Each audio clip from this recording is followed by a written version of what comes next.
প্রিয় দর্শক, কৈর বা চোঙঘুড়ি বানানোর জন্য প্রথমে আমাদের বাঁশের বেতি তৈরি করে নিতে হবে।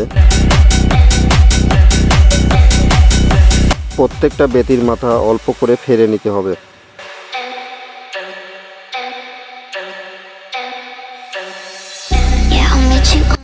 বেতির ফাড়া অংশটা একটির সাথে আরেকটি খুব সুন্দর করে জুড়তে হবে এবং সুতা দিয়ে শক্ত করে বাঁধতে হবে।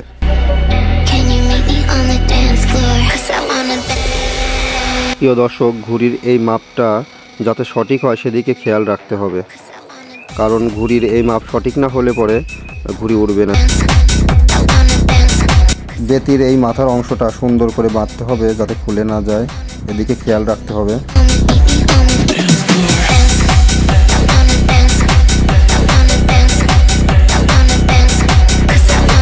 এবার মাপ মতো বেতিগুলো সুন্দর করে বিছাতে হবে এবং মাথাগুলো আটকে দিয়ে সুতা দিয়ে সুন্দর করে বাঁধতে হবে। সম্পূর্ণ বাঁধাটা দেখাতে গেলে ভিডিও অনেক বড় হয়ে যাবে, এই জন্য আমরা দু একটা বেতি বাঁধলাম। আপনারা প্রত্যেকটা বেতি মাথা সুন্দর করে বেঁধে নেবেন। প্রিয় দর্শক, ঘুড়ি ওড়ার পিছনে এই মাপঝোঁকের সবচেয়ে বড় থাকে, কারণ এই মাপঝোঁক ঠিক না হলে পরে কোনো দিন ঘুড়ি উড়বে না। এই মাপঝোঁক অবশ্যই ঠিক রাখতে হবে, সেদিকে আমাদের অবশ্যই খেয়াল রাখতে হবে যাতে মাপটা অ্যাকুরেট হয়।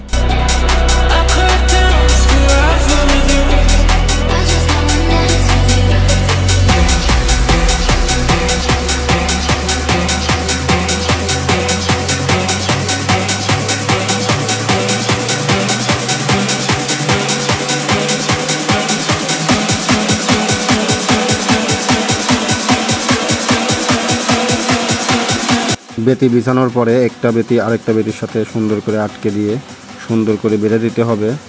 ভিডিও বড় হয়ে যাবে, এজন্য আমরা দেখাতে পারছি না। প্রত্যেকটা বেতির মাথা বেঁধে নিতে হবে। এবার শিংশলা লাগাতে হবে। শিংশলাটা একটু বড় হতে হয়, দুইটা শিংশলা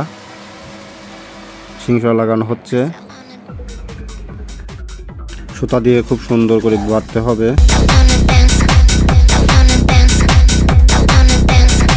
এই বাধাগুলো অবশ্যই সুন্দর হতে হবে, এদিকে আমাদের খেয়াল রাখতে হবে।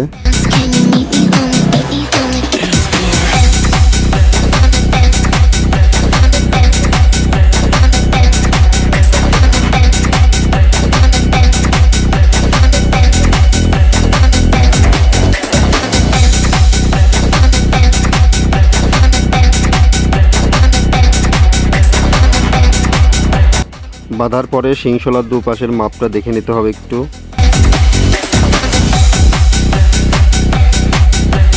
ঘুড়ির বডি তৈরি শেষ। এবার ঘুড়ি কাগজ লাগাতে হবে। কাগজ লাগানোর জন্য প্রথমে আমাদের এই ঘুড়ির মাপ অনুযায়ী কাগজ কেটে নিতে হবে। কাগজ কাটার সময় অবশ্যই খেয়াল রাখতে হবে ঘুড়ি থেকে ছোট যেন না হয়, কারণ ছোট হলে কিন্তু হবে না।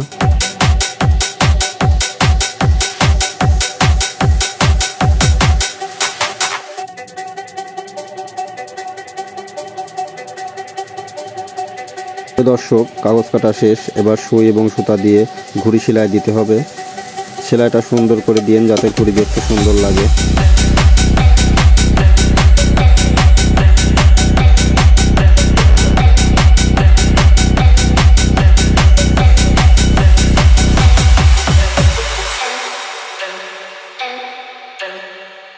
এবার ঘুড়িতে কাপড় বা কালিটানা লাগানোর পালা।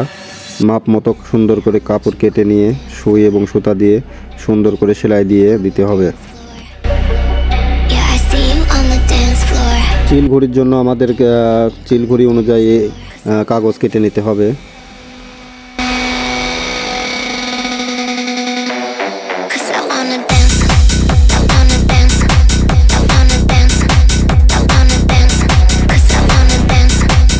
কাগজে আঠা লাগিয়ে এবার ঘুড়ির উপর সুন্দরভাবে লাগিয়ে দিতে হবে।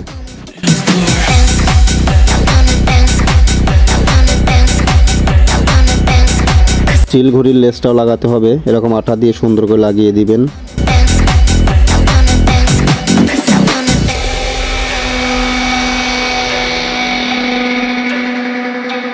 এবার ঘুড়িতে কামান বা মোটা শলা লাগানোর পালা। এটা সুন্দরভাবে শলা চেঁচে নিয়ে ঘুড়ির মাথায় লাগাতে হবে। এটা দুদিকে যাতে সমান হয় এজন্য মাপ দিয়ে এরকম মেপে নিতে হবে।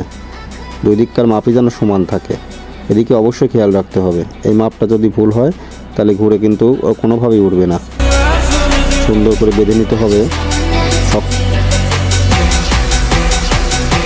এই শলাটা যদি পাতলা হয় তাহলে ঘুড়ি বাড়ি খেয়ে বেড়ায়, আর যদি ভারী হয় তাহলে ঘুড়ি উড়বে না। এই জন্য ঘুড়ির এই শলাটা খুবই গুরুত্বপূর্ণ, যাতে মাপটা সঠিক হয়। এই জন্য খুব সুন্দর করে মেপে দেখতে হবে। ঘুড়িতে এবার বেত লাগানো চলছে। এই বেত লাগানো থাকলে ঘুড়ি সুন্দর ডাকে, এই জন্য বেত লাগাচ্ছি। আমরা এটা প্লাস্টিকের বেত ব্যবহার করতেছি। এবার ঘুড়িতে বুক দড়ি লাগানোর পালা। বুক দড়ির মাপটা অত্যন্ত গুরুত্বপূর্ণ, তাই বুক দড়ির মাপটা দেখে শুনে লাগাতে হবে। মাপ মতো বুক দড়ি না হলে কিন্তু ঘুড়ি উড়বে না।